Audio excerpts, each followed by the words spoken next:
খালেদা জিয়ার রাজনীতি সীমানা ছাড়িয়ে মানুষের হৃদয় স্পর্শ করেছে বললেন তারেক রহমান।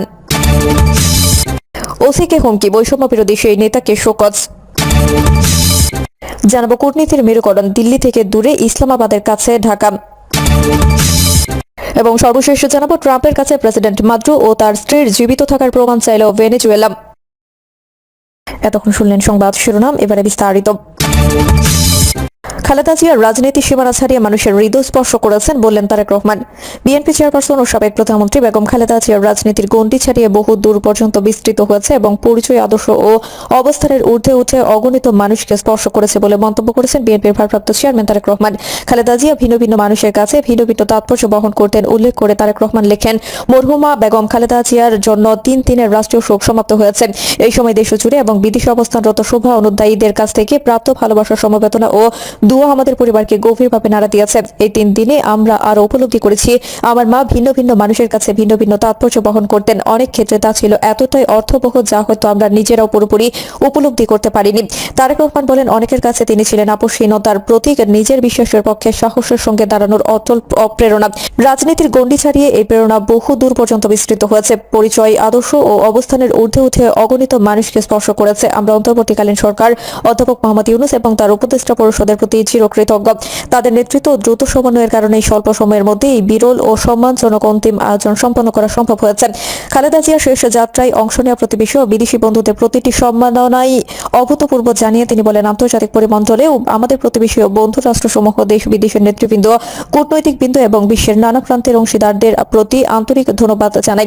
বিভিন্ন দেশের সরকার প্রধানদের সহমর্মিতা ও সংহতি আমাদের হৃদয়কে গভীরভাবে আলোড়িত করেছে।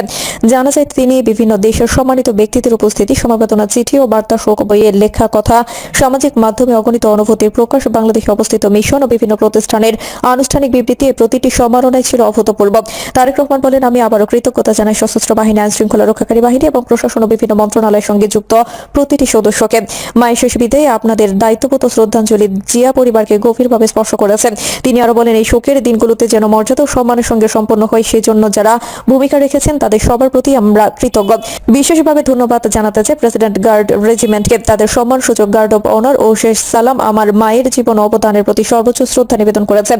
তাকে সমাধিতে পৌঁছে দিয়ে তারা জাতির শ্রদ্ধা ও ভালোবাসার প্রতিফলন ঘটিয়েছেন এবং অন্তিম যাত্রাকে প্রাপ্য সম্মানে আলোকিত করেছেন। এই কথাও স্মরণ করিয়ে দিতে চাই যে আরো অনেক মানুষ যাদের নাম বা ভূমিকা হয়তো আলাদাভাবে উল্লেখ করা সম্ভব হয়নি, তারা নীরবে ও নির্মোহভাবে এই পুরো প্রক্রিয়াকে সুচারুভাবে সম্পন্ন করতে সহায়তা করেছেন। পর্দার আড়ালে বা জনসম্মুখের বাইরে থেকে দায়িত্ব পালনকারী সকলের প্রতি রইল আমাদের আন্তরিক কৃতজ্ঞতা। আলহামদুলিল্লাহ, আপনাদের প্রচেষ্টাতে আমাদের পরিবার ও জাতি মর্যাদার সঙ্গে মায়ের স্মৃতিকে ধারণ করতে পেরেছেন। তারেক রহমান উল্লেখ করেন, সর্বশেষ বাংলাদেশের জনগণের প্রতি আমার গভীর অভিবাদন। দেশের প্রতিটি প্রান্ত থেকে এত মানুষের সমবেত হয়ে দেশের নেত্রীর প্রতি শ্রদ্ধা জানানোর দৃশ্য আমাদের পরিবার কখনোই ভুলবে না। এই শক্তিশালী ঐক্যবদ্ধ উপস্থিতি গণমানুষের সহমর্মিতা ও মানবিক আবেগেরই প্রতিফলন। আমাদের পরিবার এবং বাংলাদেশ জাতীয়তাবাদী দল বিএনপির পক্ষ থেকে শোক ও স্মরণের এই সময়ে যারা আমাদের পাশে ছিলেন তাদের সবাইকে আবারও আন্তরিক ধন্যবাদ। আপনাদের ভালোবাসা ও সংহতি আমাদের সান্ত্বনা ও শক্তি জুগিয়েছে, আর আমরা তার কৃতজ্ঞতার সঙ্গে আগামীর বাংলাদেশে বয়ে নিয়ে চলবো ইনশাআল্লাহ। ওসিকে হুমকি, বৈষম্য বিরোধী সেই নেতাকে শোকজ। হবিগঞ্জের শায়েস্তাগঞ্জ থানার ভারপ্রাপ্ত কর্মকর্তাকে প্রকাশ্যে হুমকি দেওয়ায় বৈষম্য বিরোধী ছাত্র আন্দোলনের হবিগঞ্জ জেলা সদস্য সচিব মাহাদি হাসানকে কারণ দর্শানোর চিঠি দেওয়া হয়েছে। শনিবার দুপুরে বৈষম্য বিরোধী ছাত্র আন্দোলনের দপ্তর সম্পাদক শাহাদাত হোসেন স্বাক্ষরিত চিঠিটি তাকে পাঠানো হয়। চিঠিটি বৈষম্য বিরোধী ছাত্র আন্দোলনের ভেরিফাইড ফেসবুক পেজে পোস্ট করা হয়। চিঠিতে বলা হয়, শুক্রবারে হবিগঞ্জ জেলার শায়েস্তাগঞ্জ থানায় আপনার প্রদত্ত কিছু অনাকাঙ্ক্ষিত বক্তব্য গণমাধ্যম সূত্রে আমরা লক্ষ্য করেছি, যা বৈষম্য বিরোধী ছাত্র আন্দোলনের আদর্শের সঙ্গে কোনোভাবে সামঞ্জস্যপূর্ণ নয় এবং একই সঙ্গে যা জনপরিসরের সংগঠনের ভাবমূর্তিও ক্ষুণ্ণ করেছে। চিঠিতে আরো বলা হয়, আপনি কেন এই ধরনের বক্তব্য প্রদান করেছেন তার সুস্পষ্ট ব্যাখ্যা এবং আপনার বিরুদ্ধে কেন স্থায়ী সাংগঠনিক ব্যবস্থা গ্রহণ করা হবে না সে বিষয়ে আপনার লিখিত জবাব আগামী 24 ঘন্টার মধ্যে দপ্তরের মাধ্যমে সভাপতি রিফাত রশিদ বরাবর উপস্থাপন করার জন্য নির্দেশ প্রদান করা হলো।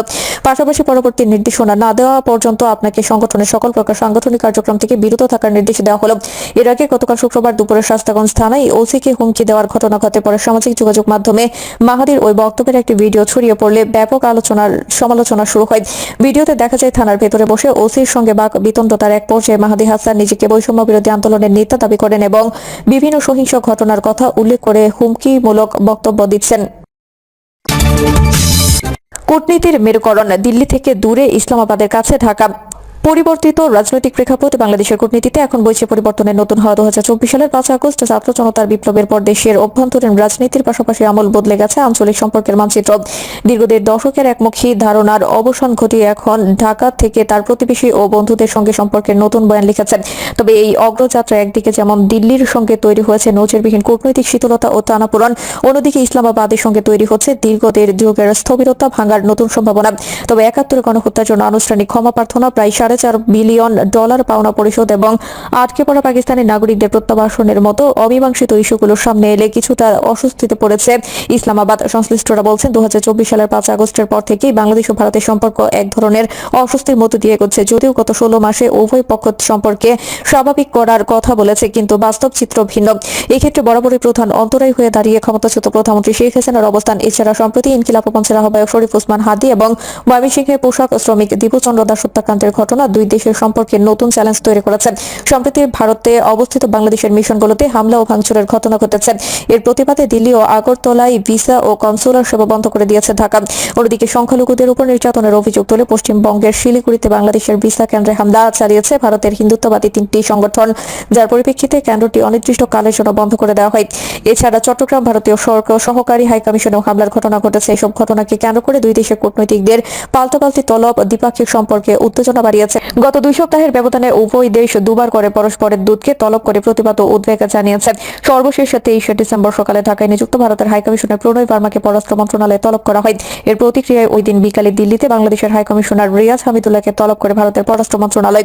দুই দেশের সম্পর্কের ইতিহাসে একই দিনে দুই দূতকে পাল্টাপাল্টি তলবের ঘটনা এটিই প্রথম। বিশ্লেষকদের মতে বাংলাদেশে 5 আগস্টের রাজনৈতিক পরিবর্তন ভারত সহজভাবে গ্রহণ করতে পারেনি। অন্তর্বর্তী সরকার দায়িত্ব নেওয়ার পর থেকে দেশটির আচরণ খুব একটা সহযোগিতামূলক ছিল না। বিভিন্ন সময় সম্পর্ক স্বাভাবিক করার চেষ্টা চললেও দুই দেশের রাজনৈতিক নেতাদের বক্তব্য এবং শেখ হাসিনা ইস্যু বারবার বাধা হয়ে দাঁড়িয়েছে। আসন্ন জাতীয় নির্বাচন প্রসঙ্গে বিশ্লেষকরা বলছেন, নির্বাচনের আগে ভারতের সঙ্গে অন্তর্বর্তী সরকারের সম্পর্ক খুব বেশি স্বাভাবিক হওয়ার সম্ভাবনা কম। পরবর্তী নির্বাচিত সরকার ক্ষমতায় আসার পর ভারত হয়তো তাদের সঙ্গে নতুন করে পথ চলার কৌশল নির্ধারণ করবে। পররাষ্ট্র মন্ত্রণালয়ের এক কর্মকর্তা জানান, ভারতের সঙ্গে সম্পর্ক কিভাবে চলছে সেটি সবাই দেখতে পাচ্ছেন। সম্পর্কে সবসময় একরকম যায়ও না, তবে প্রতিবেশীর সঙ্গে বৈরী সম্পর্ক কারো জন্য সুখকর নয়। সম্পর্ক স্বাভাবিক করতে ভারতের দিক থেকে আরো বেশি আন্তরিকতা প্রয়োজন। এদিকে 5 আগস্টের পর পাকিস্তানের সঙ্গে সম্পর্কে গতির সঞ্চার হয়েছে। অন্তর্বর্তী সরকার প্রধান ডক্টর মোহাম্মদ ইউনূস গত 16 মাসে পাকিস্তানের প্রধানমন্ত্রী শেহবাজ শরীফের সঙ্গে 3 বার বৈঠক করেছেন। এছাড়া পররাষ্ট্র উপদেষ্টা মোহাম্মদ তৌহিদ হোসেন এবং পাকিস্তানের উপপ্রধানমন্ত্রী ইসহাক দারের মধ্যে কয়েক দফা বৈঠক ও আলোচনা হয়েছে। আওয়ামী লীগের টানা 15 বছরের শাসনামলে পাকিস্তানের কোনো মন্ত্রীর দ্বিপাক্ষিক সফর না হলেও গত 1 বছরে দেশটির 4 জন মন্ত্রী বাংলাদেশ সফর করেছেন। আওয়ামী লীগের 1.5 দশকের শাসনকালে এক হিনা রাব্বানী খান ছাড়া পাকিস্তানের আর কোনো মন্ত্রীর বাংলাদেশ সফর হয়নি। তিনি 2012 ও 2022 সালে দুবার ঢাকায় এলে কোনোটি দ্বিপক্ষীয় সফর ছিল না। অথচ 2024-এর পট পরিবর্তনের পর দেশটির 4 জন মন্ত্রী বাংলাদেশ সফর করেছেন। সম্পর্ক পুনরুজ্জীবনের প্রথম ধাপ হলো গত এপ্রিলে পররাষ্ট্র সচিবের বৈঠকে অংশ নিতে ঢাকায় এসেছিলেন পাকিস্তানের পররাষ্ট্র সচিব আমান আবালুজ। এরপর আগস্টে 2 দিনের ব্যবধানে দ্বিপক্ষীয় সম্পর্কে নিয়ে আলোচনার জন্য ঢাকায় এসেছিলেন পাকিস্তানের বাণিজ্য মন্ত্রী জাম কামাল খান এবং উপপ্রধানমন্ত্রী ও পররাষ্ট্রমন্ত্রী ইসহাক দার। গত জুলাইয়ে ঢাকায় এসেছিলেন পাকিস্তানের স্বরাষ্ট্রমন্ত্রী মহসিন রাজা নকবী। 2 দশক পর গত 27 অক্টোবর ঢাকায় বাংলাদেশ ও পাকিস্তানের যৌথ অর্থনৈতিক কমিউনিকেশন নবম বৈঠক অনুষ্ঠিত হয়।